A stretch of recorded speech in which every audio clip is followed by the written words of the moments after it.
darles la bienvenida a todos por acercarse. Quiero que sepan que este es un primer encuentro, un primer debate que organizamos desde la Fundación Rosa Luxemburgo junto con Víctor y desde Periodismo de Izquierda, que es obviamente la plataforma de análisis de noticias del MST en el Frente de Izquierda Unidad. Y esta propuesta, este debate, debate Rosa Lux, tiene que ver con un poquito meter la cuchara en las causas que motivaron los resultados electorales. La propuesta es, bueno, justamente las elecciones pasan, la Argentina queda, ¿qué hacer? Si bien es una pregunta, como decíamos antes, que ya tiene décadas y décadas de años el qué hacer, me parece que desde nuestro lugar, desde la izquierda marxista y revolucionaria en nuestro país, también como partícipe de las elecciones, es una excelente propuesta para pensar justamente en un momento de una coyuntura nueva en nuestro país, bueno, cómo analizamos estos resultados. Así que para justamente intercambiar, conversar tenemos a Diego Genú, periodista y analista político, su programa Radio con Voz, que está en Radio con Voz, Fuera de Tiempo, pero además escribe en El Destape, su último libro, también la autografía no autorizada de Sergio Massa, me parece que aporta desde ese lado de qué está pasando en el peronismo. Y Cele Fierro, nuestra diputada nacional electa desde el MST en el Frente de Izquierda, que también miembro, rescatar algo importantísimo que ha sido parte de la flotilla Global Sumud, rumbo a Gaza. Así que, bueno, para moderar este intercambio está Mariano Rosa, que tiene unos disparadores ahí muy jugosos para que, en todo caso, si surgen dudas y como vayamos con el tiempo, abrimos la participación. Muchas gracias. Bueno, gracias a todos por estar. Bueno, por supuesto, gracias a Diego y a Cele. Creo que intercambios como estos, en estos días, debe haber habido un récord mundial para discutir justamente esto. Pero bueno, nos interesaba un poco parar y reflexionar desde la mirada de dos partícipes de lo político, Diego más desde el análisis, las ideas, la reflexión, bueno, y Cele, digamos, como representación política de un proyecto en particular, diputada. Y entonces arrancar por lo obvio, ¿no? Es decir, un poco las razones del triunfo electoral de Milei, un poco también por qué no lo vimos venir, porque en realidad creo que fueron pocos los que lograron aproximar un pronóstico parecido a lo que terminó pasando. Entonces, yo quería arrancar con Diego. Diego escribió una columna en El Destape ayer o anteayer, me parece, que se llama El peronismo ante el camino más largo, donde da una serie de pistas interesantes, pero bueno, preferimos que sea él un poco el que lo desarrolle. Sí, bueno, hola, gracias por la invitación y hola a todos. Bueno, ese artículo en realidad planteaba lo que yo advierto desde que apareció Milei en lo que era el Frente de Todos, después fue Unión por la Patria, ahora es Fuerza Patria, y no sé qué será mañana, supongo que tendrá otro nombre, pero creo que se puede hacer extensivo en algunas cuestiones. La idea de que lo de Milei es inviable para la Argentina y que va a caer por su propio peso, no hay que hacer demasiado, porque tarde o temprano el pueblo argentino se va a dar cuenta de que es imposible sostener un modelo como este por distintos motivos. Yo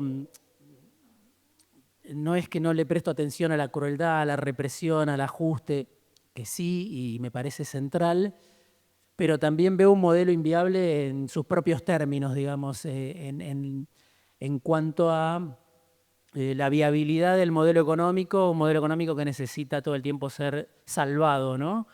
Por un blanqueo, por el Fondo Monetario Internacional, por Trump.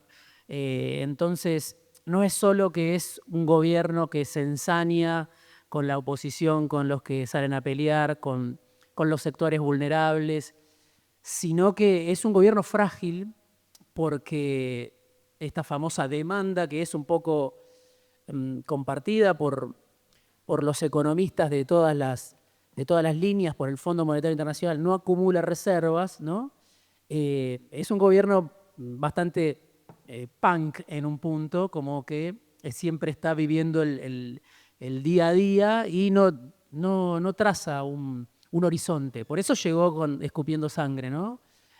Muy, muy frágil, donde parte de la sociedad, muchos de nosotros pensábamos que no iba a tener este resultado, y donde los actores del poder local e internacional estaban tratando de que se despabile, de sostenerlo de una manera. Venían interventores de Trump, de la CEPAC, de la extrema derecha, se reunían con gobernadores, ¿no? con una doble demanda. Por un lado, che, buscame consenso para esto, no le digas a todos que son ratas porque no te votan ni una ley desde abril.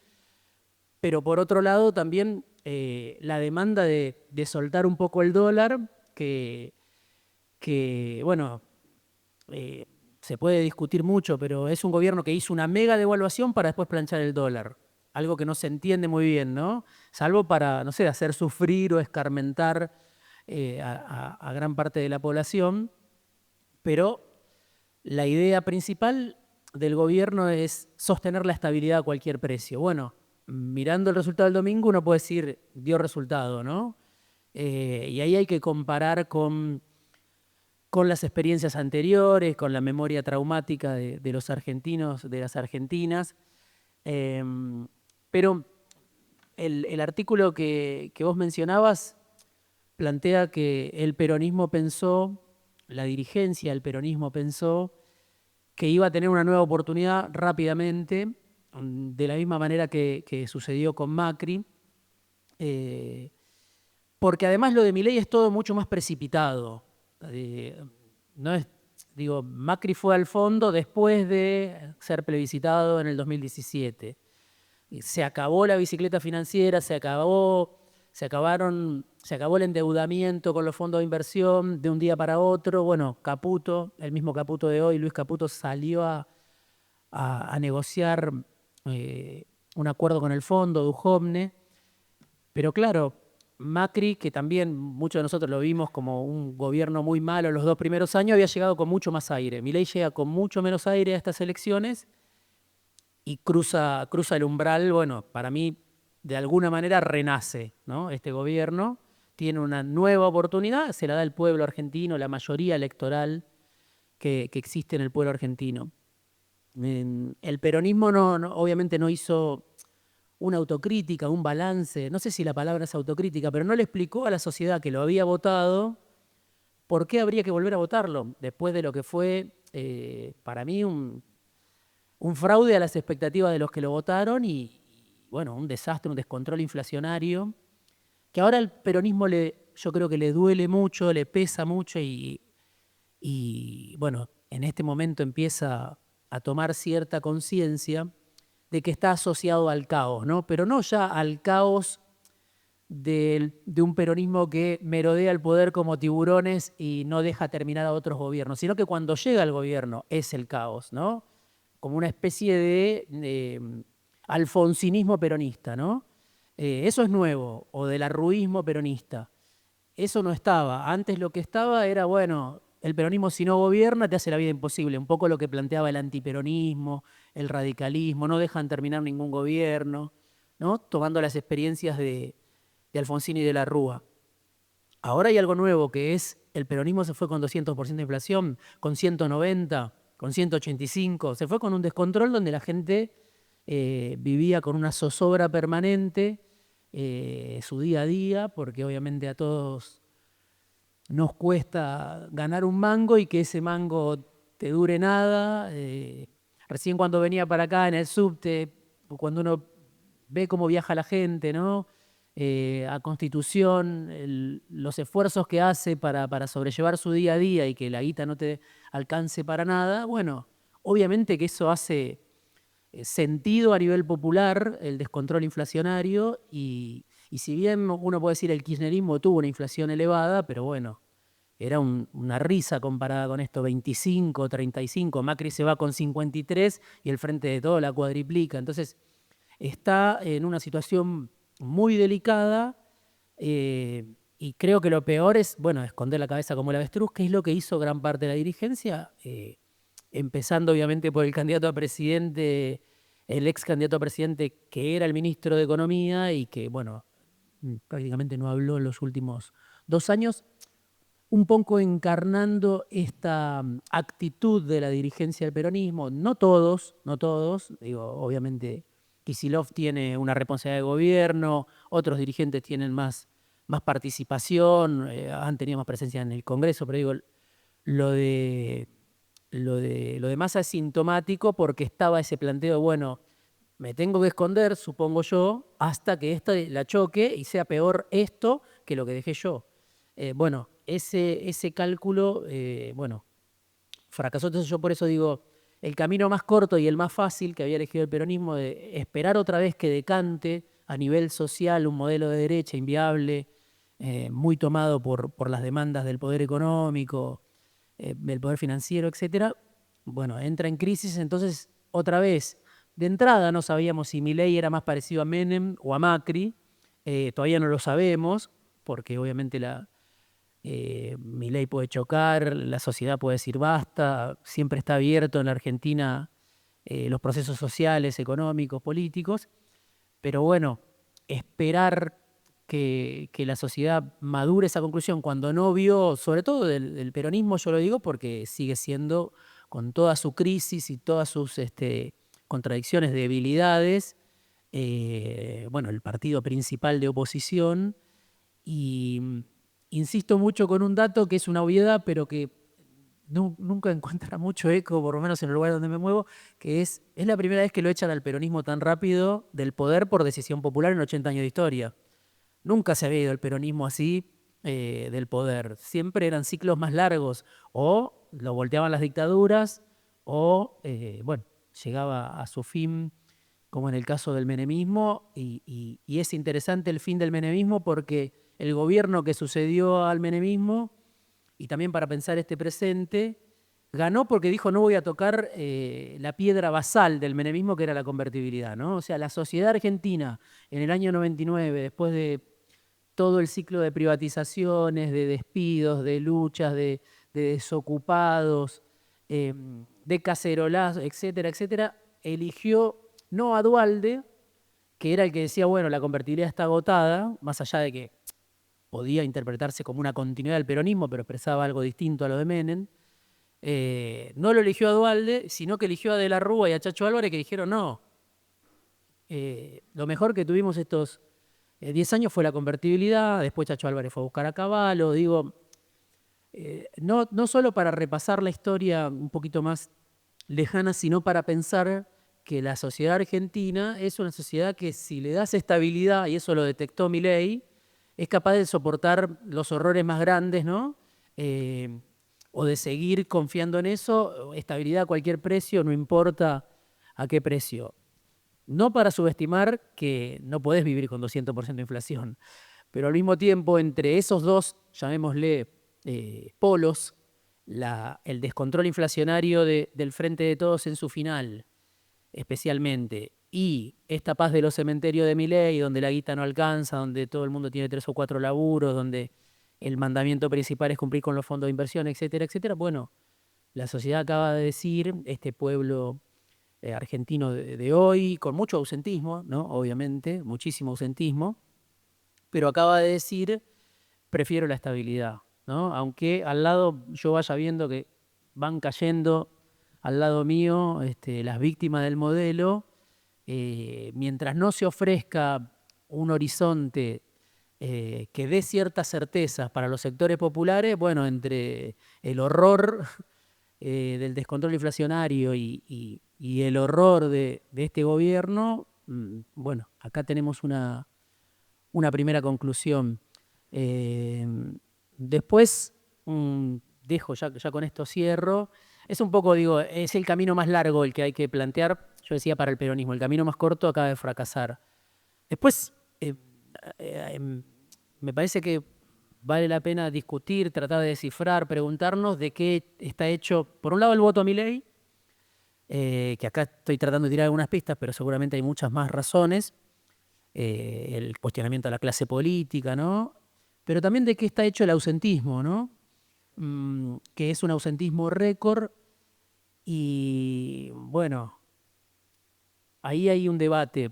Mientras también venía para acá, charlaba con algún amigo que vive en un barrio popular del conurbano. Bueno, él me decía, mucha gente que no fue a votar, en realidad, si la pones contra la espada de la pared, no va a votar más a Milei que al peronismo. Juventudes, ¿no? Entonces, hay algo que sin duda operó en la elección, y esto también me lo decía algún compañero, amigo de Santa Fe, antes de la elección, hay una especie de voto vergüenza, ¿no? Como en el menemismo. Eh, claro, nadie quiere decir, queda mal visto, o se nota que es un gobierno antipopular, y entonces opera ese factor de lo voy a votar, le doy otra chance, o no sé, o me gusta, más allá de que, no sé, mi mujer perdió el laburo, mi marido perdió el laburo, mi primo perdió el laburo, lo sigo votando porque todavía, incluso hay gente, bueno, eh, que no tiene laburo y debe estar entre los que votaron a Milei. Entonces, ahí hay un factor que hace más difícil de saber dónde estamos parados, ¿no? De que hay un sector de la población que está muy parado de manos con este gobierno, que está luchando, porque hubo infinidad de luchas, me parece, en estos 2 primeros años. No es que no las hubo, y como tampoco no es que no las hubo durante el menemismo, al principio también.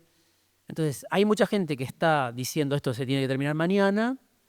Hay un sector núcleo duro de Milei, llamémosle antiperonismo, elites, no sé, sectores que desprecian el mundo de lo popular, que están muy convencidos de que este es el rumbo, pero también está el enigma, o sea, lo que es difícil de descifrar de sectores que están madurando una conclusión y todavía no lo terminan de soltar a Milei, ¿no? O porque van y lo votan, o porque no lo votan, pero si fueran, seguramente no votarían al peronismo, me parece. Y bueno, después está el debate también para la izquierda, ¿no? Cómo hablarle a esos sectores, cómo conectar con esos sectores, cómo ser visualizada a la izquierda como una alternativa real de poder para esos sectores. Así que, bueno, con esto más o menos doy un poco las impresiones que tengo preliminares del resultado del domingo. Bien, bien, bien. Gracias, Diego.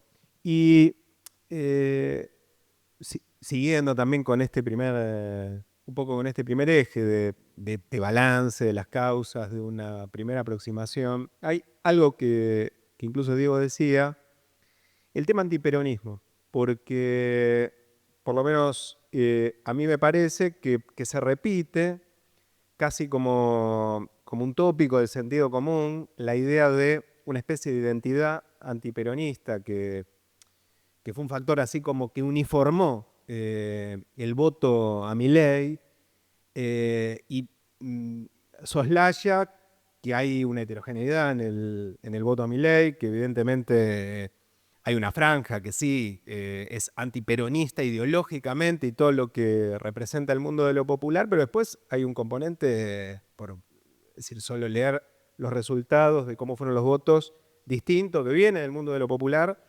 y que evidentemente para explicar por qué fue para ahí, bueno, las causas seguramente son otras. ¿Cómo están viendo eso? Bueno, hola, hola. Bueno, gracias, este intercambio. A mí me parece tomo una cosa que decía Diego, esto de la memoria traumática, porque yo creo que va más allá de un voto antiperonista cristalizado, que siempre lo hubo, la derecha en el país siempre tuvo un peso.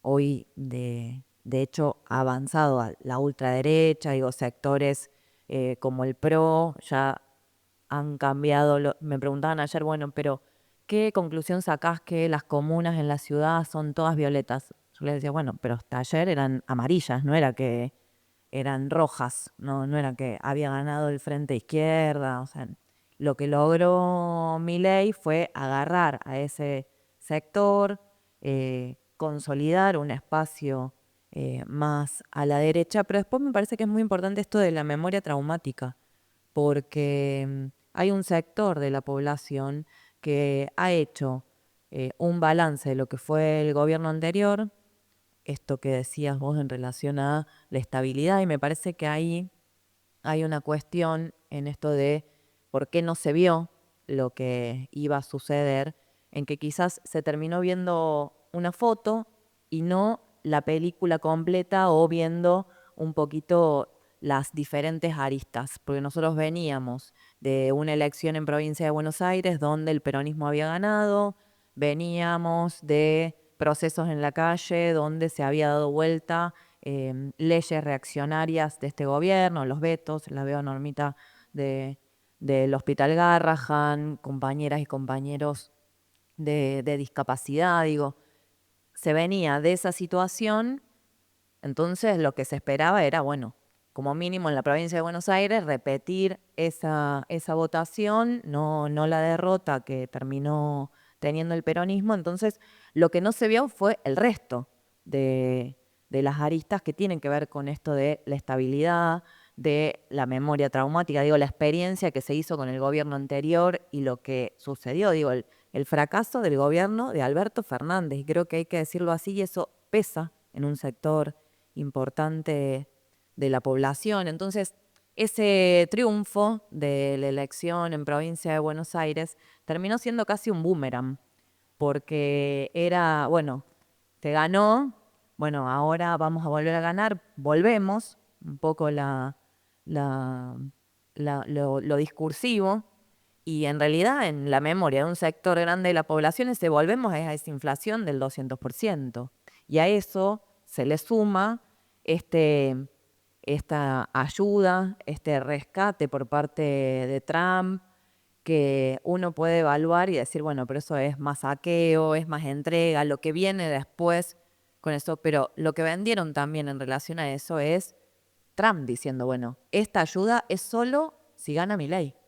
Esta ayuda es si este gobierno es el que gana, para darle tranquilidad también. Y eso golpea en un sector. Y digo, vuelvo con la primera idea, que no es ese antiperonismo gorila que no va a votar nunca al peronismo. Es un sector que seguramente votó al peronismo, hizo esa experiencia. Entonces, creo que por ahí es una de las puntas, al menos que a nosotros nos ayuda para pensar el porqué. Y el otro tiene que ver con el balance del peronismo. El balance, como decía recién, del gobierno que fracasó, y también de lo que hizo el peronismo durante estos casi 2 años de gobierno de Milei. Porque el rol pasivo, vos lo decías, bueno, esperar en algún momento va a caer. Entonces, no va a caer por sí sola. A mí me recuerda mucho cuando nosotras encabezábamos esa marea verde y era, bueno, el patriarcado va a caer. No va a caer. O sea, lo vamos a tirar, es parte de este sistema, digo, o sea, bueno, este gobierno me parece que en ese sentido va hacia el mismo lado. Son los Kicillof diciendo que es infantil plantear lo de la deuda externa. Es la CGT, digo, son las compañeras y los compañeros que pelean en soledad, lo de discapacidad, lo del Garrahan, lo de la universidad, cuando están dadas las condiciones, y no es porque lo digamos nosotros, sino porque se siente en el sentido de que no se aguanta más para un gran paro general, una huelga, para ponerle un freno al gobierno, y sin embargo es la plancha, que vos también lo decías. Entonces creo que más que ese voto es en concreto una experiencia, o sea, que es una experiencia material que se hizo con esas otras direcciones, y que es lo que nos trae hasta acá, porque demostraron no ser capaces de enfrentar como se debe a la ultraderecha, que vino a llevar adelante un cambio muy profundo en tanto lo económico, en lo social y en lo político. Digo, quita de derechos, lo vemos por todos lados, mayor autoritarismo, capitalismo al palo, mayor entrega, mayor sometimiento. Entonces, en eso me parece que es mucho más concreto ese voto hoy a Milei. Nos gusta más, menos, digo, como análisis, después está todo el debate de qué tenemos que hacer o cuáles son las propuestas para lograr hacer un cambio, pero me parece que en el análisis global, al menos creo que son algunos de esos puntos. Gracias, Ele. Yo quería volver sobre Diego para trabajar una idea que la mencionaste en tu primera intervención, en tu primera exposición, pero que está presente en esta columna que yo mencionaba y que también remite a, bueno, a tesis de, por lo menos los dos librazos que yo recomiendo, el que mencionó Ingrid, La revista del poder, que es la biografía así no autorizada de Massa, y El peronismo de Cristina, ¿no? Donde ya trabajás más de conjunto una experiencia más larga, ¿no? La del Frente de Todos. La idea del peronismo como factor de contención. Ahí hay, en el peronismo de Cristina, creo que es una entrevista a Manzano, y dice, a mí lo cito no textual, pero Manzano dice, por suerte, el peronismo logró instalar la consigna de ahí 2019, con la crisis del macrismo del 2018, porque acá íbamos a otro Chile. Recuerden que en paralelo en Chile había una rebelión enorme, entonces Manzano dice, tiene el mérito el peronismo con el Frente de Todos. Yo creo que vos usás también la categoría de despolarizar, es decir, el acuerdo de Cristina, Alberto, Massa, digamos, de un peronismo más corrido hacia el centro, más con señales de confiabilidad al círculo rojo, etcétera, y factor de contención. Si podés trabajar un poco más esa explicación, que me parece que jugó ahora, de hecho, del 7 de septiembre, esto que decías él, del 7 de septiembre ahora, un poco la gestión de ese triunfo fue también la moderación. El rápido Kicillof, el reportaje a Clarín, un poco desesperado, diciendo, no, la deuda, no, cuestionamiento es infantil. Bueno, que trabajes un poco, si puedes explicar un poco mejor tu visión en relación al peronismo y el conflicto social, el peronismo como factor de estabilización, de contención. Sí, bueno, obviamente hay una tradición larga que lo analiza el peronismo en ese sentido, ¿no? Pero en el caso de Manzano, claro, yo lo entrevisto para el peronismo de Cristina, era un Manzano distinto a este, ahora el mismo, pero bueno, ahora está con Milei, pero en ese momento estaba con el peronismo, y él me dice como que hubo un milagro de la representación, ¿no? O sea, pese a que estaba todo podrido, la gente siguió creyendo. Y fue mordiendo el freno, bueno, para no irse a la banquina, algo así, como que... Es interesante, bueno, primero, obviamente, Manzano es alguien que pasó de un lado a otro, o sea, de ser uno de las figuras más importantes de la renovación peronista al mundo de los negocios. Hoy está en Chile, está en Perú, creo que es uno de los dueños nuevos de Telefe, bueno, de América, de Edenor, durante el Frente de Todos, o sea, es alguien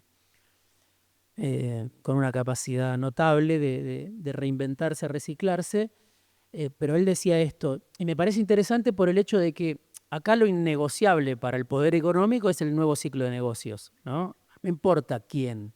Si es Milei, mejor.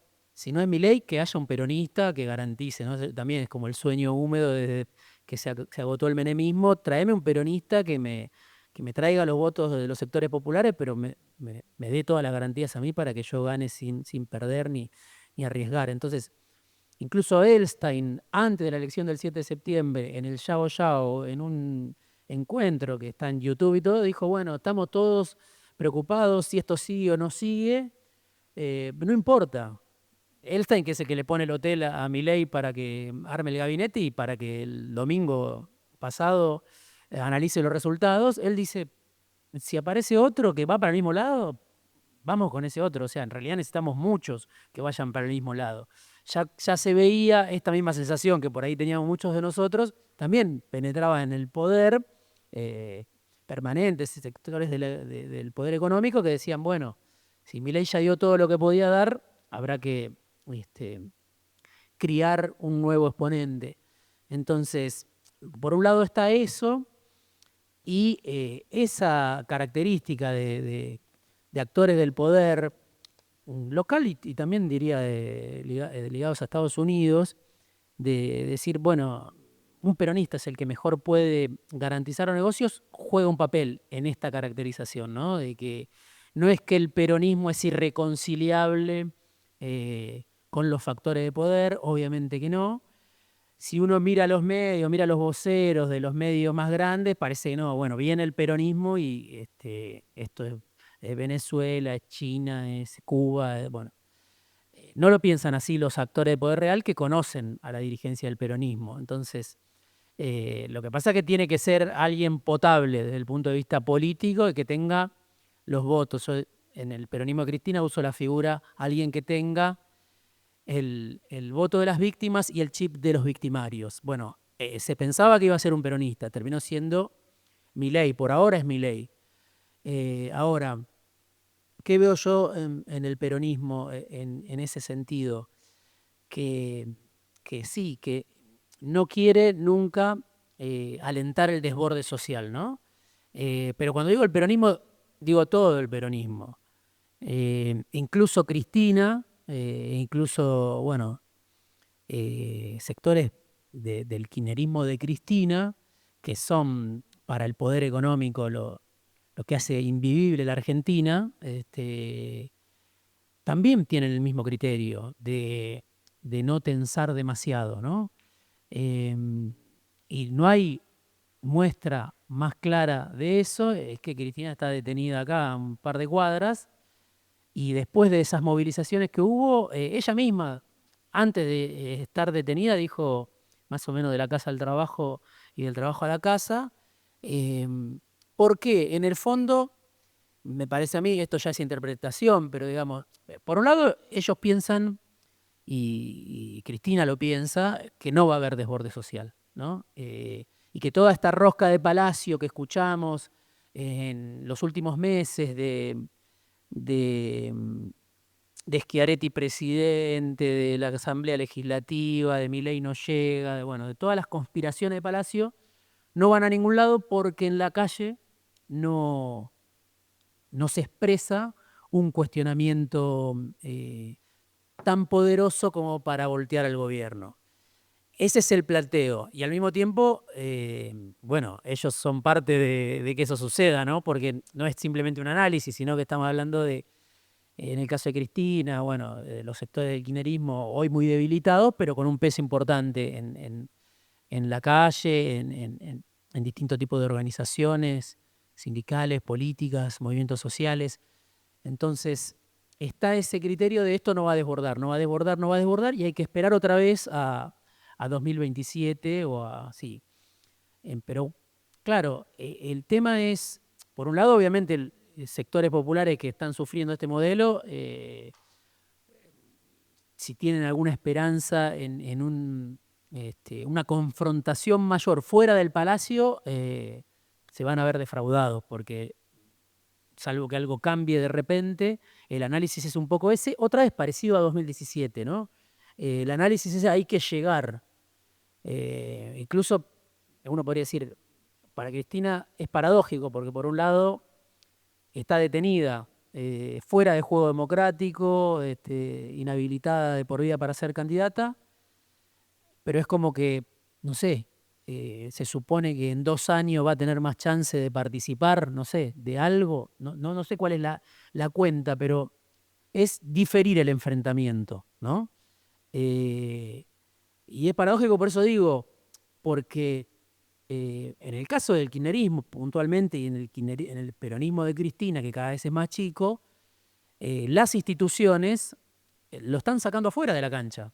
Sin embargo, hay una apuesta por las instituciones, ¿no? Hay una cosa de, sigamos en el juego democrático, amordazada, ella detenida afuera, sigue, entonces ya va más allá de, no sé, de ciertas, de uno puede decir, bueno, no van a defender al pueblo, o sea, incluso en detrimento de su propia condición, que está afuera, ni siquiera así, con ella detenida, eh, el criterio ahí me parece hay que salir a pelear porque esto es inviable y es un modelo excluyente en lo económico que además es, digo, con la decisión de los jueces de la Corte, también es excluyente en lo político, ¿no? O sea, hay gente que no puede participar de las elecciones.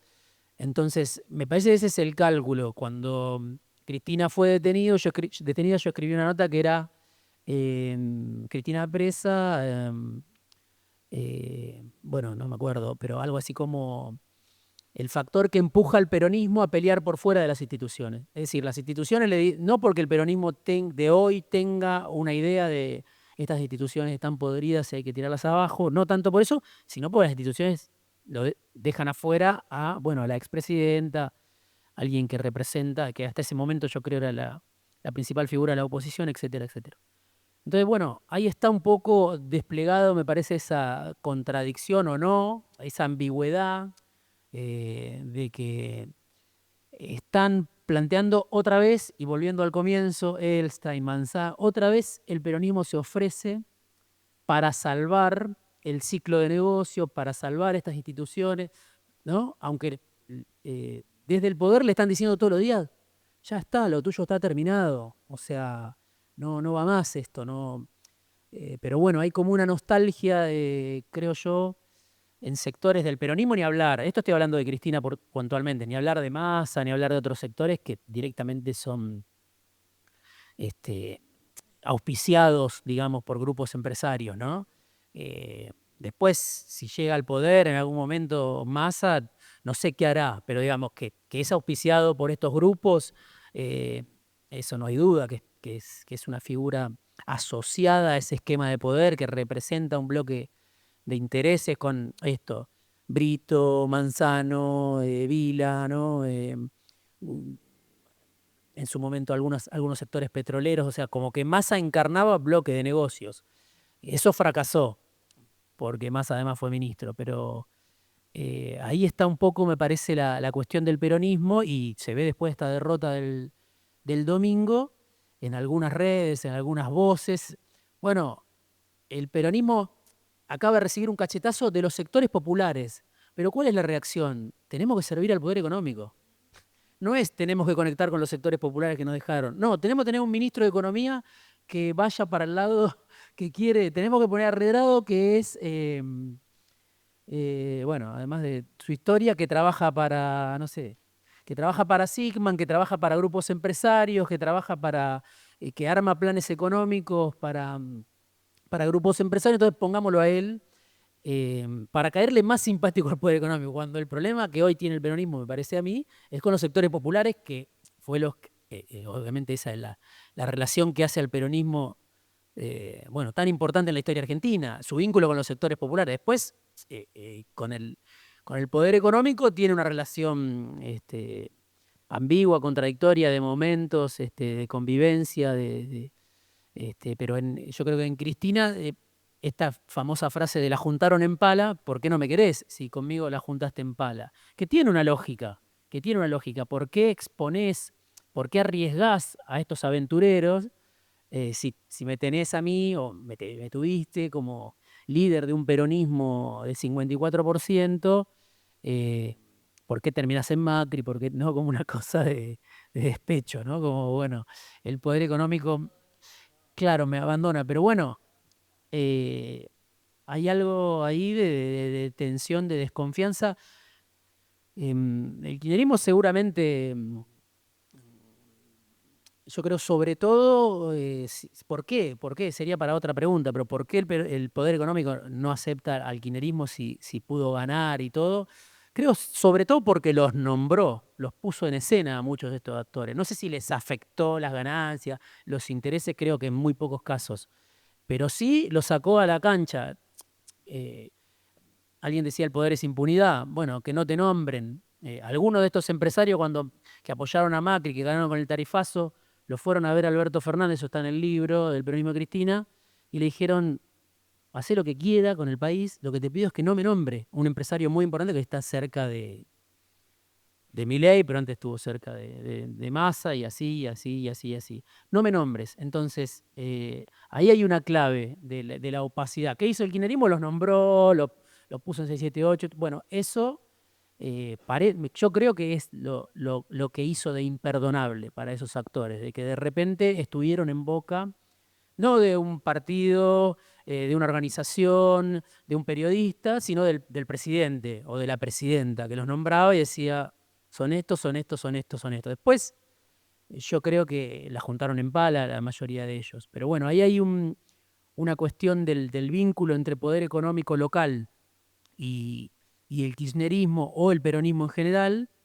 que, que explica un poco, por un lado, por qué no sé si hay una caracterización de que este modelo es inviable, por qué se le estira su sobrevida o por qué se funciona como dador de gobernabilidad. No tanto en el Congreso, por eso digo, sino más bien en la calle. Como que todo se juega en las instituciones. La caracterización es las instituciones están podridas, pero me juego todas esas instituciones. Y no quiero alentar la calle porque hay un temor a la calle. No sé, hay un temor en el fondo a no poder controlar eso que se puede salir de órbita en la calle. Eh, Así que un poco me parece que es eso la ambigüedad de esta situación entre el kirchnerismo en especial bueno, y el resto del peronismo que directamente yo creo que este, quieren expresar al poder económico directamente, o sea, quieren decir, somos más confiables que Milei, se venden de esa manera, ¿no? Bien, gracias, Diego. Ahora, para ver la contracara de este fenómeno, porque Diego desarrolló un aspecto, bueno, no sé, podríamos llamar de la naturaleza del peronismo como proyecto, y de su conducción, ¿no? Porque es una anatomía de los dirigentes, de sus principales referentes. Pero ¿qué pasa por abajo? Porque para tomar una muestra sintomática, hay que ver, cuando te tocó participar hace pocas semanas de la experiencia de la flotilla, a Gaza, cuando en comunicaciones que teníamos, estando en camino, en algunos momentos, y cuando volviste, nos decías que había una experiencia nueva, que era decenas y decenas y decenas de mensajes de apoyo, de simpatía, de felicitaciones, de militantes del peronismo, no solo militantes, votantes del progresismo, del kirchnerismo, sino incluso cuadros medios de ningún dirigente, salvo creo que un comunicado así medio declarativo cuando estaban presos vos y los otros argentinos del PJ, pero después ninguna manifestación pública en relación a Palestina, es una cosa muy, muy vergonzante, pero sí por abajo, y me comentabas, y lo decías el otro día en el búnker del Frente de Izquierda, lo mismo en los días previos a la elección, de gente que escribía por las redes y todo, diciendo, bueno, siempre voté peronismo, pero voy con la izquierda porque esta gente no alcanza con oponerse, no tienen programa, no me convocan a nada. Y ya en estos días, por lo menos me comentabas, de alguna gente molecularmente, no, es decir, batallones, militaban la cámpora, pero ¿cómo hay que hacer para afiliarse a lo de ustedes, ¿no? El concepto de la afiliación. ¿Cómo hay que hacer para militar con ustedes? Porque ya, digamos, no va más. Si podés un poco desarrollar ese contraste entre un poco la orientación de la conducción del proyecto y lo que estamos percibiendo a una pequeña escala por abajo. Bueno, yo me reía de otra cosa porque en el viaje, una de las cuestiones de los compañeros que iban en el mismo barco, los que seguían más la política, digo, y seguían un poco lo de Argentina, la pregunta era, necesito que me expliques qué es el peronismo, porque no, o sea, no puedo entender cómo hay sectores de ultraderecha y sectores del progresismo dentro del mismo movimiento, y creo que es parte de eso, digo, yo lo cuento como anecdótico, y que se refleja mucho esa diferencia entre la dirección, que claramente es más conservadora, y que además hasta los sectores más progresivos, podemos decir, o que jugaron un rol progresivo en algún momento en esta situación actual, internacional, pero que se refleja en nuestro país, de hecho, con el gobierno de Milei, de polarización y todo corrido más a la derecha, esa misma dirección no es que defiende y pelea ese espacio desde un lugar para defender derechos de los trabajadores, de los sectores populares, sino que se corre a la derecha. Entonces, esa diferencia o esa antagonía, podemos decir, entre la dirección y una base social militante en muchos casos, hasta cuadros, lo decíamos, compañeras y compañeros que han organizado espacios políticos peronistas y otros que han sido votantes o simpatizantes o que han elegido en algún momento el peronismo hoy con un descontento muy grande porque son de izquierda, digo, es una base más de izquierda que de verdad defiende las banderas del peronismo, que las toma como propias. Entonces yo creo que ahí se da esa contradicción. Con lo de Palestina hubo claramente ese reflejo donde, salvo, yo lo decía ayer o antes de ayer en otra actividad, digo, hasta de la Cámara de Diputados, que vos decís, bueno, ahí más o menos algún sector, bueno, creo que a nivel nacional solamente una diputada fue la que ha planteado algo en estos casi 2 años. En la legislatura que me tocó a mí, también una sola legisladora ha estado acompañado y se ha puesto, y después el resto casi en soledad, la izquierda, el Frente Izquierda Unidad, nuestro partido, y en eso hay un punto, que hay un sector que le llega aún más, porque es la denuncia de un genocidio. Entonces, justamente un espacio político, como fue el kirchnerismo en su momento, que tomó la defensa de los derechos humanos, la denuncia del genocidio y todo, cuando está pasando un genocidio televisado, que su propia dirección no se ponga a la cabeza de esa denuncia, los pone en una contradicción muy grande, muy grande. Y después lo otro, lo que decía antes, en relación al balance, no solamente del gobierno anterior, sino de lo que han hecho, o mejor dicho, no han hecho en para enfrentar a Milei consecuentemente. Entonces sí, mensajes de apoyo por lo de la flotilla, pero después muchos mensajes raros de te voté, la primera vez que voto al Frente de Izquierda Unidad, siempre voté al peronismo. Una compañera me decía, lograron que salte la cerca del peronismo. En realidad no son, logramos porque seguimos haciendo lo que hacíamos. Los que lo lograron fueron ellos, que dejaron de hacer y decir nada y dejan correr a este gobierno.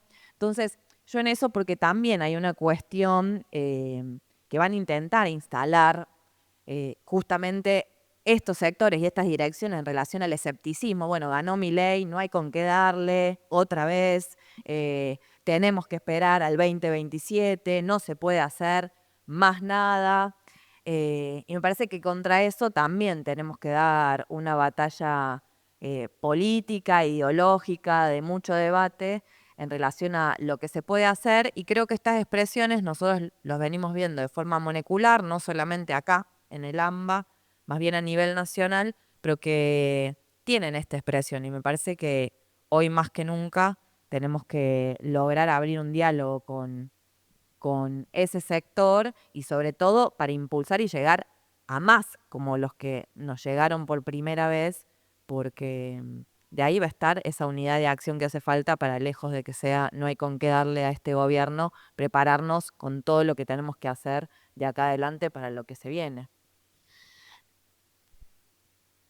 Yo quiero seguir es decir, con el ciclo largo del progresismo. Es decir, porque estuvimos hablando de Fuerza Patria, un poco el balance decir, las causas un poco estructurales del voto a Milei y su relación con el peronismo.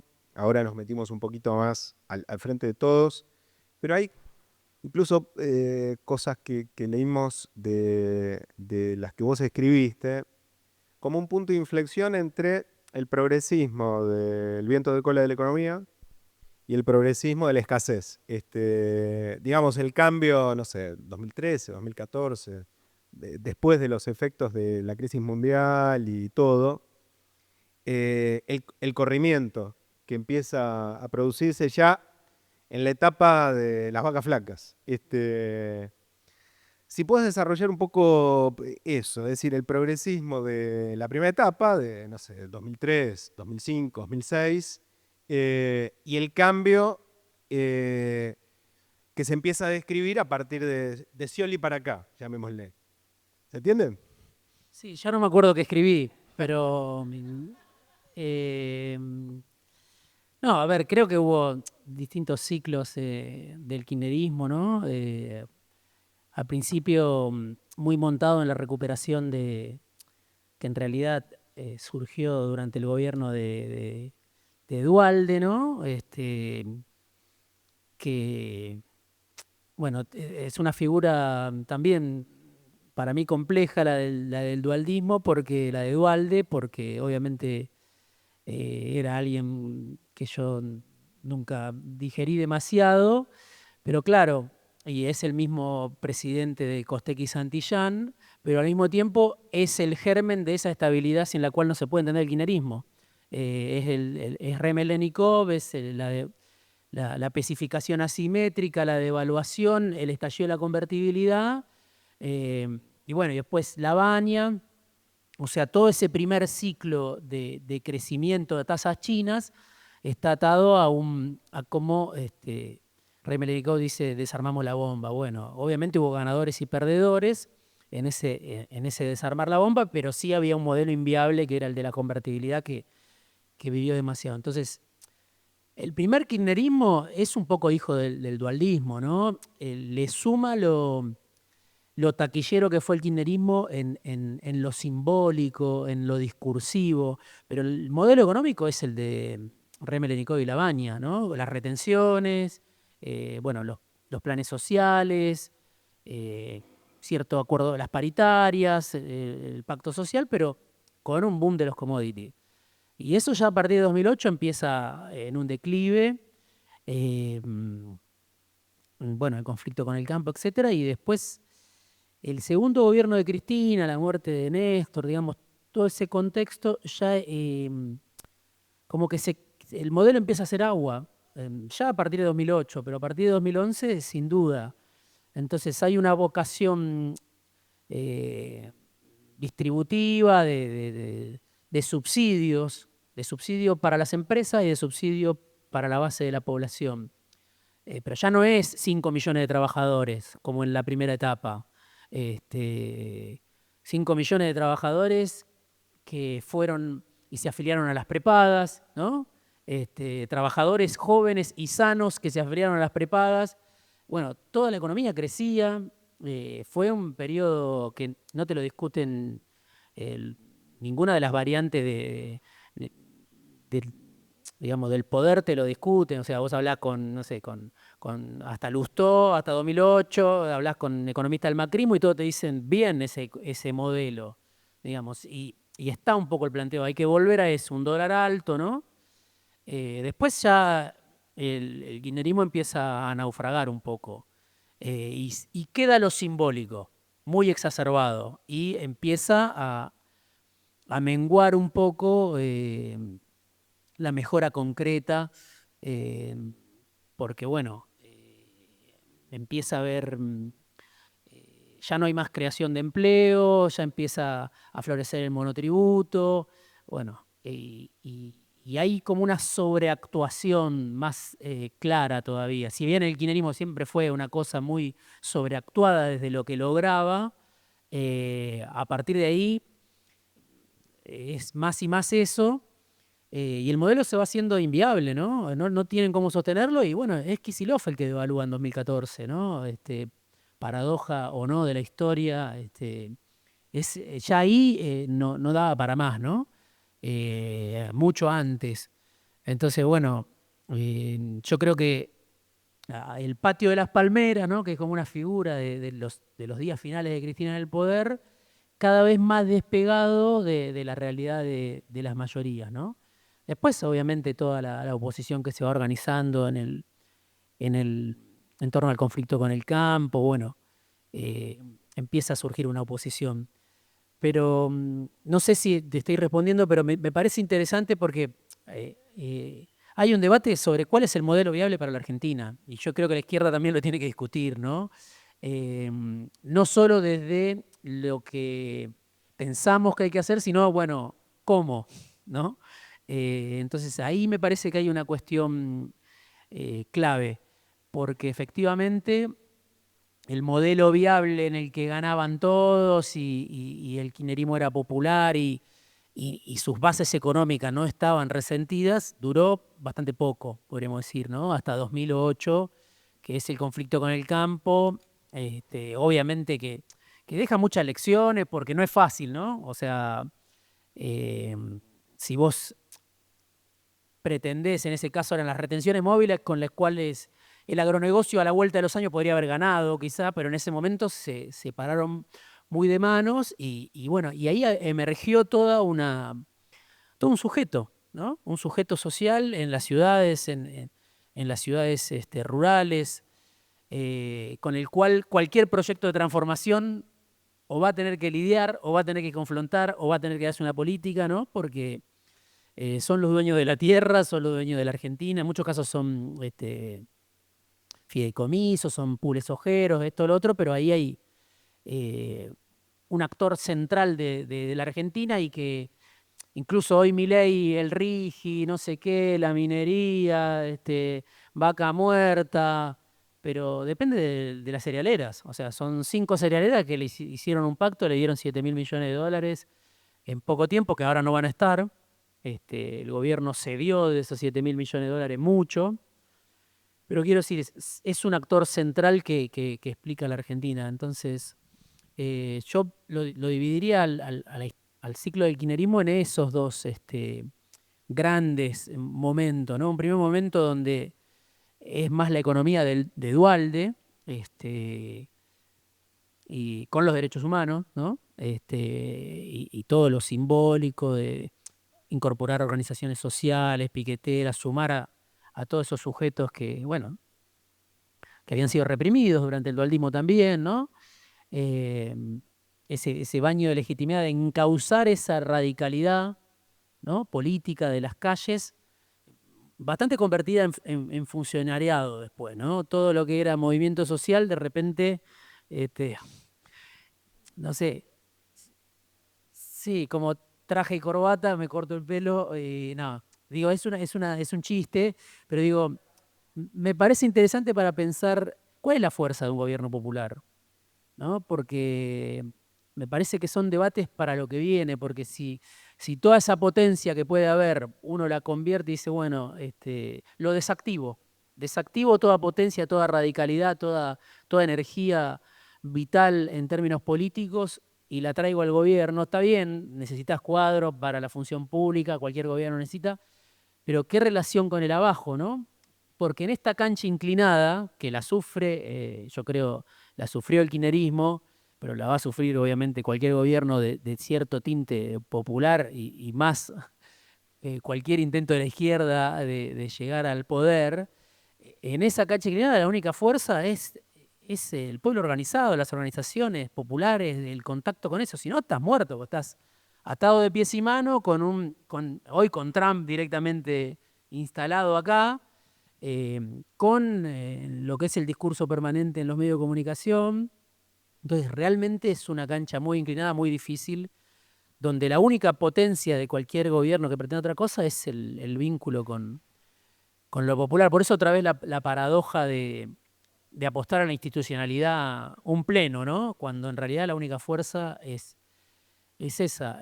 Pero la cuestión del modelo económico para mí es central y no se puede hablar de política para mí en Argentina sin hablar de economía.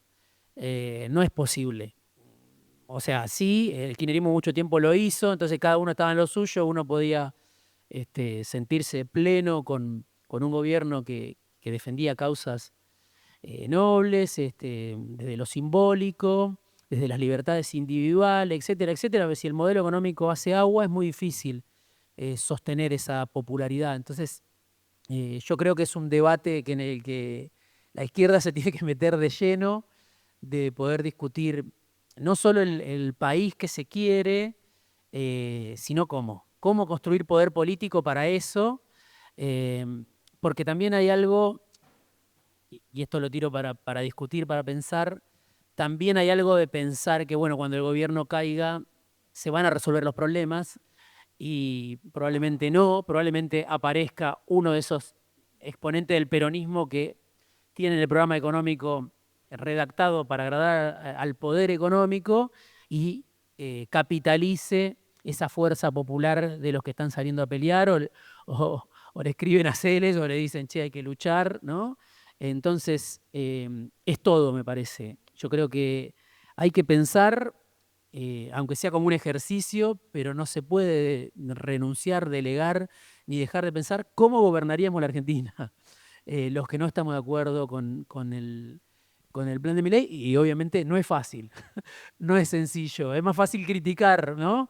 Y decir esto está mal y acá hay claudicación, esto, lo otro, pero más difícil es ponerse en el ejercicio, me parece, de cómo haríamos para no caer en la resignación, para no volver a traicionar las expectativas populares, y dar un paso al frente, porque si no, cada vez que hay una crisis discuten siempre los mismos sobre para dónde sale la Argentina, ¿no? Vuelven todos los dinosaurios, no es casual que junto con Milei volvió Cavallo, volvió López Murphy, bueno, Spert ahora cayó en desgracia por su alianza, pero es una especie también de exponente y hasta Melconian ahora nos parece que sería saludable. Me siento en la mesa con él a charlar porque es de Valentina Alsina y no sé qué, ¿no? O sea, como que está esta cosa, y siempre son economistas de derecha. Y después, incluso en los economistas que no son ultraliberales, los que dominan la escena pública, bueno, ellos dicen hay que hacer 2 o 3 cosas que no te podés escapar de eso, ¿no? Y obviamente, primero que yo no comparto eso, pero esas 2 o 3 cosas que hay que hacer parten de eh, una lectura del escenario donde el pueblo está pintado. O sea, donde el pueblo está pintado, o sea, hay un desborde que no se puede, bueno, propiciar y no hay que jugar con fuego, etcétera, etcétera, pero no está sentado a la mesa de decisión los sectores populares, digamos. Están, en todo caso, como una amenaza lejana. Están muy lejos, de repente pueden aparecer, ojo. Entonces, contemplémoslos, pero no hay nadie que invite, obviamente, no se van a abrir las puertas para que las organizaciones populares o el pueblo se siente a discutir la Argentina. Entonces hay que empezar a discutirlo, los trabajadores lo tienen que discutir, las trabajadoras, no solo la resistencia, eso es lo que yo tengo para aportar y trato de hacer, no solo la resistencia de poner freno o decir esto se tiene que caer mañana, sino en paralelo, no solo no renunciar a derechos, y pelear todo lo que se pueda, obviamente, desde las organizaciones colectivas, sino en paralelo pensar cómo sería gobernar Argentina, porque si no también es una frustración que caiga un gobierno y venga una revista y se quede con todo lo que, con años de lucha, con años de lucha, de gente que pone el cuerpo, de gente que recibe los balazos, ¿no? Como Pablo Grillo, o sea, de toda esa historia de acumulación política social, sino, bueno, como que queda rifada al mejor postor, si en paralelo la izquierda, los que quieren algo distinto, no van elaborando, no sé si llamarle un programa, pero si van pensando y hablando con los sectores populares de cómo sería, y que eso sea visto como algo realmente viable, saludable, y hasta lógico para el pueblo, ¿no? Me parece que va por ahí lo que hace falta, como un paso más que hay que, hace, que hay que darlo primero desde desde lo conceptual, desde lo discursivo, de animarnos a pensar cómo sería, si te doy llave en mano el país, decime cómo lo haces, ¿no? No solo que tenemos a una serie de traidores o gente que, si no decime vos, digamos nosotros, y animémonos a pensar cómo lo haríamos. Bien. Antes de ir a un par de preguntas finales para ambos, una cosa a propósito del progresismo y del debate que vuelve y que es importante no como pase de factura, sino para sacar algunas conclusiones, algunas pistas las dio Diego recién, es decir, los dos momentos del ciclo largo del progresismo, pero sí, el peronismo del 45 tuvo así como una etapa excepcional también de acumulación, de viento de cola, ¿no? De acumulación de divisas, el mundo, etc. Ese 45 se corta, de sencillar hasta que aclare. Viento de cola ahora con el primer kirchnerismo. Ahora, esa década donde hubo viento de cola en la economía y más condiciones, por ahí te escuché decir, te leí en algunas entrevistas, vos hacías una definición más bien como década desaprovechada más que década ganada. Bueno, ¿qué querés decir con eso? Me parece que en ese sentido lo que se presentó durante todo ese tiempo era, bueno, la década ganada, todo lo que logramos. Y nosotros, nosotras, somos una corriente política que más bien no es que criticas lo que se consiguió en ese momento, sino más bien lo que no se hizo, por eso lo que se desaprovechó que se podría haber hecho, porque por supuesto que tiene ese condimento económico que es importantísimo, esto del el viento de cola que permitió tener esas reservas, esa plata para derramar en algunos sectores y demás. Pero después tuvo algo más que creo que es lo otro y lo fundamental que se desaprovechó para los cambios más profundos, de fondo, o esto, qué proyecto de país hace falta para contemplar a las mayorías de manera permanente y no solo cuando hay un viento de cola, que tiene que ver con la relación de fuerza que hubo en ese momento donde era regional, donde era internacional, donde había un espacio político ganado de corrientes y de sectores antiimperialistas, donde discursivamente se podría haber ganado a un sector para dar esas peleas más a fondo hasta el final, que por supuesto nosotros siempre lo planteamos en estos términos cuando te dicen, bueno, pero las ideas de ustedes no llegan y nosotros decimos, bueno, si nos da el tiempo en los mismos espacios que el resto tiene, por esto que vos decías, ¿cómo lográs que un sector más amplio de la población se sume a lo que vos decís? O que lo tome, lo pueda desarrollar, lo sienta como propio. Y es con la explicación paciente, es mostrando que hay otra manera, no solamente de hacer política en términos de discursos, sino en hechos concretos, o sea, cómo hacerlo, qué hacer. Y en ese momento estaba eso, o sea, en un momento eh, políticamente en nuestro país y a nivel internacional que si se hubiera pechado para estas medidas de fondo, yo decía recién lo de las 3 banderas, lo de la independencia económica, lo de la soberanía política, lo de la justicia social, como políticas para llevar a fondo, tenías un sector que te acompañaba, gran parte de la población acompañaba eso porque estaba viendo que había derechos que estabas conquistando en ese momento. Que nosotros lo decimos mucho con el debate de la deuda externa. No, es imposible dejar de pagar la deuda externa. Y nosotros en cosas concretas, primero que para hablarle a un sector de la población vos decís, bueno, que se investigue primero. O sea, vos tenés una deuda, no la contrajiste, la estás pagando vos, pero vos, bueno, que se investigue. Nosotros estamos seguros que es ilegítima, que es ilegal, fraudulenta y no se tendría que pagar ni un centavo. Pero lo que decís, bueno, paso, te doy el beneficio de la duda, que se investigue y que se llegue hasta el final, que hasta ese momento se suspende el pago y después vemos.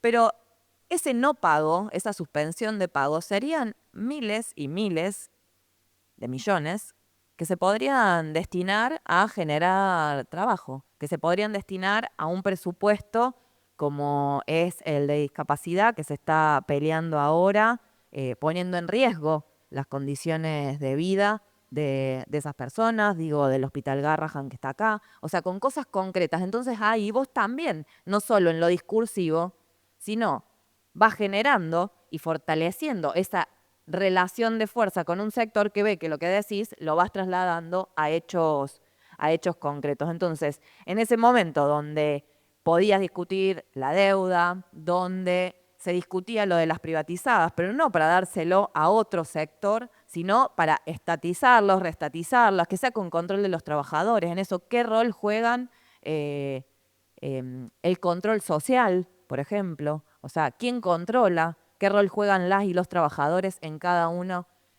Y todos esos debates se podrían haber dado, se podrían haber llevado adelante. El poder financiero, digo, lo de el impuesto a las grandes fortunas de forma permanente. Se podría haber impulsado, eliminar todo lo que fue la ley de entidades financieras de la época de la dictadura. Eso se mantiene al día de hoy. Entonces son cuestiones para mí muy concretas que en el debate, cuando tenías esa correlación de fuerzas distintas y las querías llevar adelante, hubiera sido de otra manera y que no se hizo. Tener el monopolio, el control del comercio exterior. Nosotros siempre usamos una cuestión que es que no lo hizo ni una revolución, ni un partido trosco, ni la izquierda. O sea, pero lo que fue la Junta Nacional de Granos en su momento fue con el gobierno peronista. Y era tener el poder del control de lo que se producía, el control de qué se exportaba. Digo, esa medida concreta se podría haber llevado adelante. Entonces, pero para mí ahí viene la cuestión que es lo concreto, porque lo desaprovechado es en términos de que si lo hubiéramos hecho nosotros tendría que haber sido así, y por qué no se termina haciendo, es cuál es el proyecto político en definitiva, que va atado a lo anterior en relación a lo del peronismo, que es distinta a las direcciones, con la población o el sector de la base o votante o simpatizante del peronismo en muchos casos, que tiene que ver con que es un proyecto capitalista, que no se propone ni pretende romper o salir de los límites que da este sistema. Entonces, en definitiva, se termina gestionando las migajas de lo que puede surgir y no esos cambios de fondo. Entonces, creo que me parece que por ahí está el debate y esto de lo desaprovechado, y creo que también empalma con esto, bueno, ¿qué harías y cómo lo harías? Y tiene un peso fundamental esa correlación de fuerzas que no es estático, que se genera, que se disputa, que se construye. Entonces, me parece que hay. La última para Diego.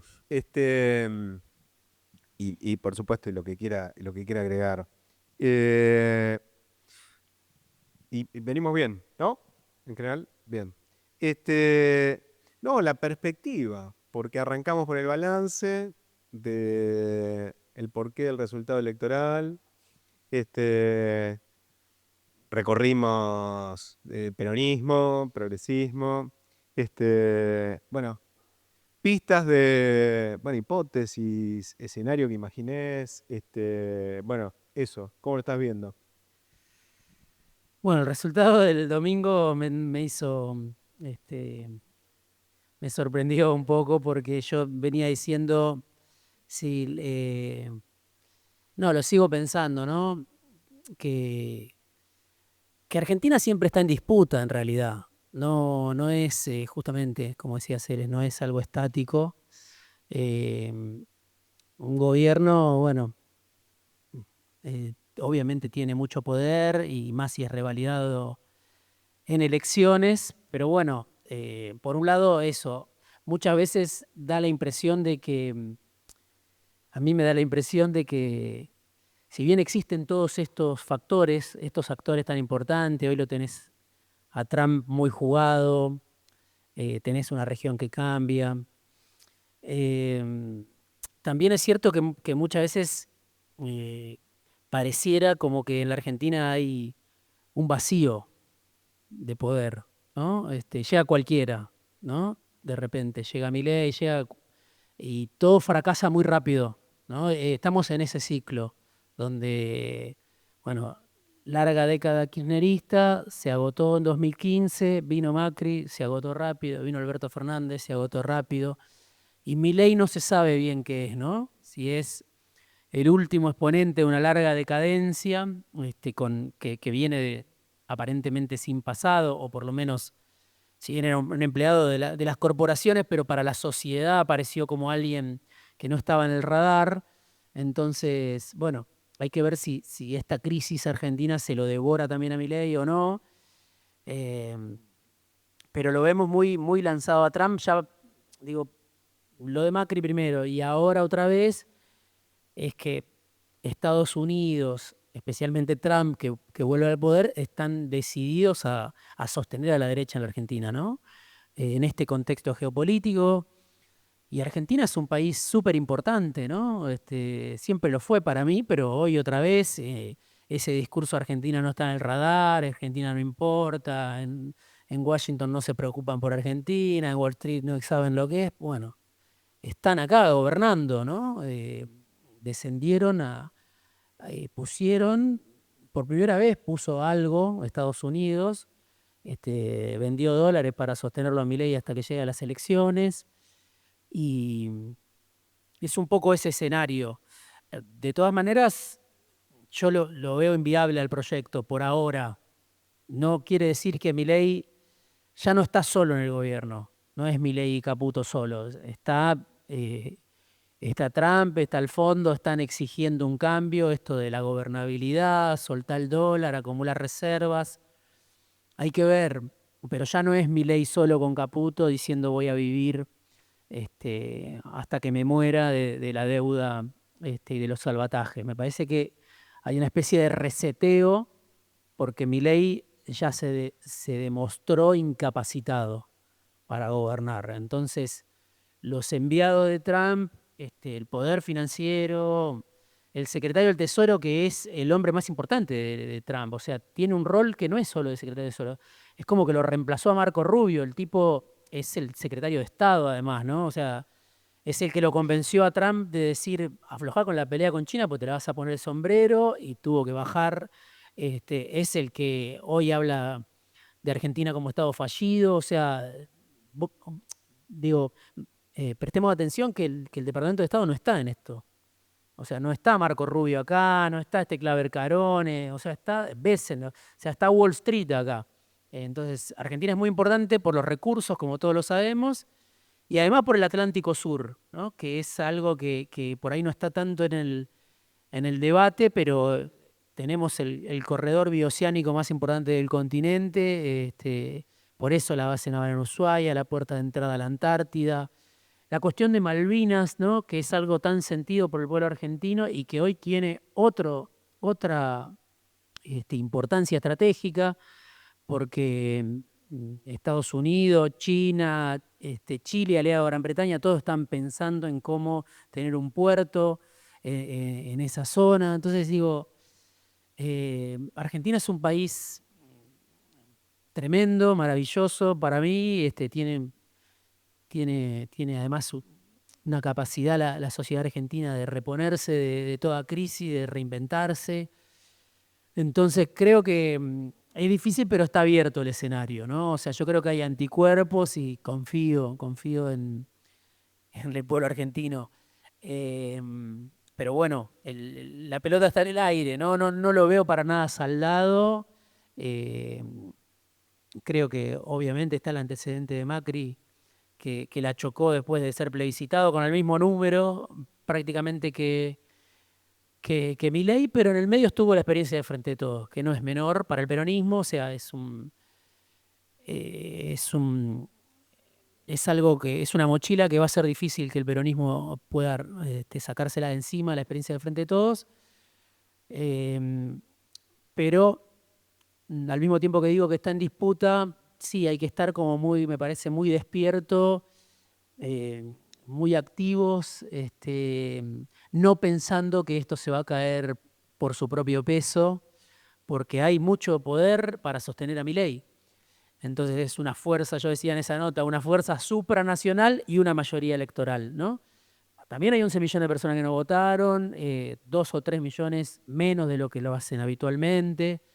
Entonces, bueno, yo creo que la dirigencia política, y en eso cualquier proyecto de transformación, tiene que volver a conectar con los que bajaron la persiana. Dijeron, esto no me interesa más,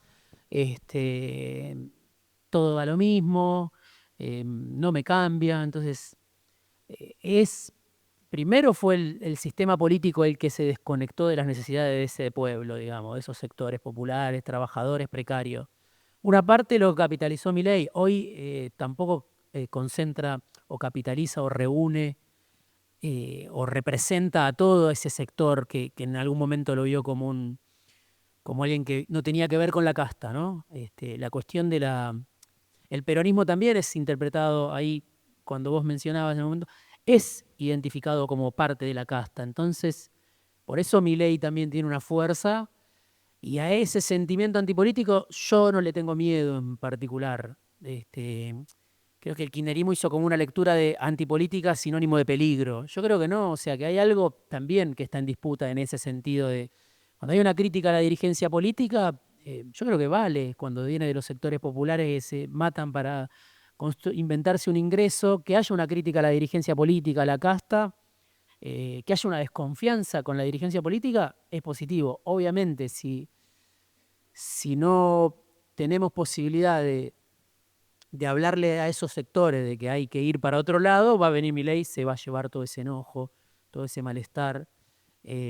Pero hay una gran oportunidad, y con esto cierro. El sistema político se desconectó primero de las necesidades populares, y hubo sectores que dijeron, bueno, ya está. Ni siquiera la feta de salame, ¿no? No voy más, porque esto no... y ahí hay algo válido, digo, que tiene que ver con la crítica al sistema político, con la crítica a la democracia también, tal y como existe hoy. Obviamente todos creo que queremos vivir en democracia, pero obviamente hay que llenarla de contenido, ¿no? Una defensa formal, ¿no? Una democracia cautiva, una democracia baneada, una democracia restringida, una democracia de cancha inclinada. Bueno, todo eso creo que mucha gente lo percibe, y hay que estar atentos y seguir participando, me parece, en la calle, en los lugares del laburo, con la gente, hablando en la medida de las posibilidades de cada uno de nosotros, porque es un gobierno que aún así sigue siendo un gobierno frágil, aún con Trump. O sea, llegó de pedo a las elecciones. Ayer Macri en Chile dijo, le agradeció a Milei porque lo había ido a ver, dijo que Milei le agradeció a Macri, perdón, porque dice, usted me vino a ver cuando creía que todo se terminaba. Esto lo dice Macri en un foro organizado por el pinochetismo, que se lo dijo a Milei hace 10 días. Entonces, ese es el estado en el que llegó el gobierno.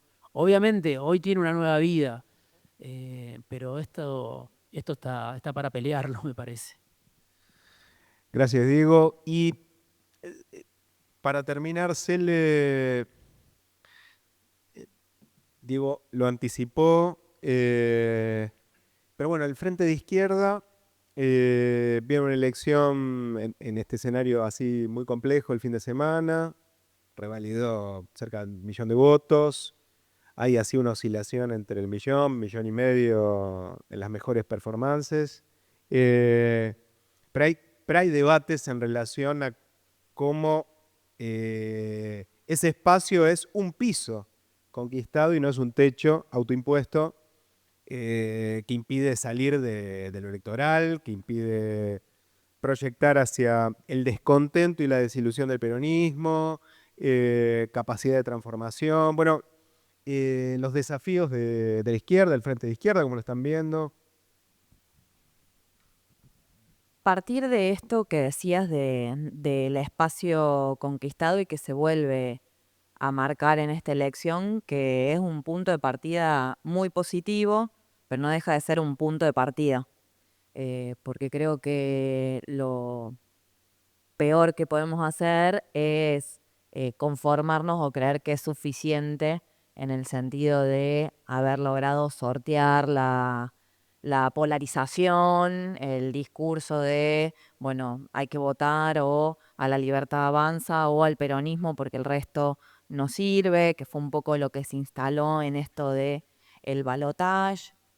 Entonces, haber logrado mantener ese espacio político, haber conquistado las bancas, digo, acá en la ciudad, nuevamente mantener la que teníamos, las dos de provincia de Buenos Aires, ser la tercera fuerza en estos distritos no es menor en el corazón político, obrero, popular de nuestro país, tiene ese peso, pero vuelvo a insistir con esta idea.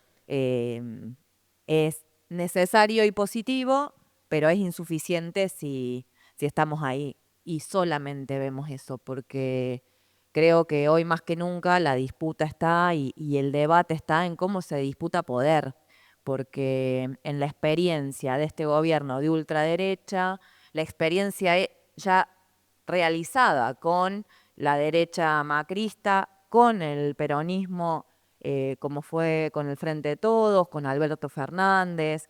Yo intento no, parece como todos los ejemplos que uso son los de Kicillof, pero recién acabo de ver el teléfono y de nuevo digo, o sea, el día de la elección diciendo si me llama Milei, tenés mi teléfono, llámame, y ahora en una radio diciendo si me llamaban, vieron que convocó a todos los gobernadores, si me llamaban iba. Entonces, esta necesidad de intentar ponerse como parte o ese tutor de la gobernabilidad, incluido a este gobierno que tanto criticamos, o todo este discurso de nos pasamos tres pueblos. Yo no solo en función de la cuestión de género, que fue cuando lo utilizaban por toda la lucha y el movimiento de mujeres, la marea verde, en función de los femicidios de este último tiempo, lo tomo también en relación a lo que charlábamos antes sobre la década desaprovechada. No es que se pasaron tres pueblos, o sea, se bajaron varios antes. Esa es la realidad, porque no llevaron a fondo ninguna de las cuestiones que tenían que hacer hasta el final. Y en esto, ¿qué cosas hay que hacer? Creo que es lo que tenemos que debatir nosotros desde la izquierda y que hay un debate también dentro del Frente de Izquierda, cómo te transformás en esa alternativa que discute poder, que no se conforme con el millón y medio de votos que puede oscilar en algún momento. Entonces, hoy es positivo, pero tiene un punto que estamos casi quietos en ser un espacio y una unidad que actúa solamente de forma conjunta en las elecciones. Que eso no hay que perderlo, pero al menos nosotros desde el MST lo que creemos es que eso hay que superarlo. Y en un contexto como este, donde se está buscando esa alternativa o cómo se construye esa alternativa, para mí es fundamental debatirlo. Entonces nosotros lo que decimos es, el Frente Izquierda tiene ese piso. La campaña electoral que hicimos esta última tuvo un componente mucho de convocatoria y participación activa de sectores que no son militantes de los partidos del Frente de Izquierda. Y creo que es un paso que tenemos que seguir dando en esto de cómo construís desde la convocatoria a todos aquellos que quieren hacer otra cosa, que no vienen de nuestras organizaciones, a espacios democráticos de debate, de toma de decisiones, de militancia. Nosotros lo decimos que es transformarnos en un gran movimiento político donde todas las organizaciones que tenemos nuestra identidad no la perdamos, pero que se abran esos espacios para todos aquellos que no son hoy parte de estas organizaciones y quieren ser parte del Frente de Izquierda, quieren actuar dentro de una herramienta política. Y ahí sí creo que la otra punta, y en eso nosotros hacemos mucho hincapié, es a quiénes y con quiénes, porque si nosotros nos hablamos solo entre nosotros, los que compartimos el programa político desde la A a la Z, y estamos acá, capaz que encontramos algún otro más, pero tenemos que hablar con los que vamos acordando en el camino de ese programa o esas tareas que tenemos por delante. Yo digo, hoy, con la desilusión grandísima que hay en sectores que han sido votantes, militantes del peronismo, hay que abrir, hablar sin sectarismo a esos sectores. O sea, ¿cómo convocas a que sean parte de una herramienta que tiene un programa, que es defendiendo ese programa anticapitalista, socialista, con las propuestas que decíamos recién de a nosotros nos matamos por pensar cómo desarrollar esas propuestas que las entienda y las pueda defender todo el mundo, porque para nosotros son básicas en un punto de cómo tendría que funcionar la sociedad, cómo tendría que funcionar nuestro país. Y invitar a que se construya con nosotros y entendiendo que las transformaciones revolucionarias que hacen falta hacer en nuestro país es con muchos de esos sectores adentro con nosotros. Entonces, que el Frente de Izquierda se transforme en esa herramienta política es con esos sectores que hoy están buscando qué construir, cómo hacerlo. Entonces, me parece que en eso es la tarea inmediata para fortalecer al Frente de Izquierda, la herramienta política revolucionaria que tenemos que seguir construyendo para el desafío más grande, que es cómo de verdad transformamos esta sociedad, no solamente por algunos años, de acuerdo al viento de cola o la situación económica, sino para sentarla sobre otras bases donde las necesidades sean lo que mueva las necesidades de las mayorías y no los negocios de una minoría que hoy es la que decide, que hoy es la que gobierna y que ese poder tenemos que arrancárselo. Gracias, Ele. Gracias, Diego. Gracias a todos por estar, por venir. Gracias al espacio de la Rosa Luxemburgo.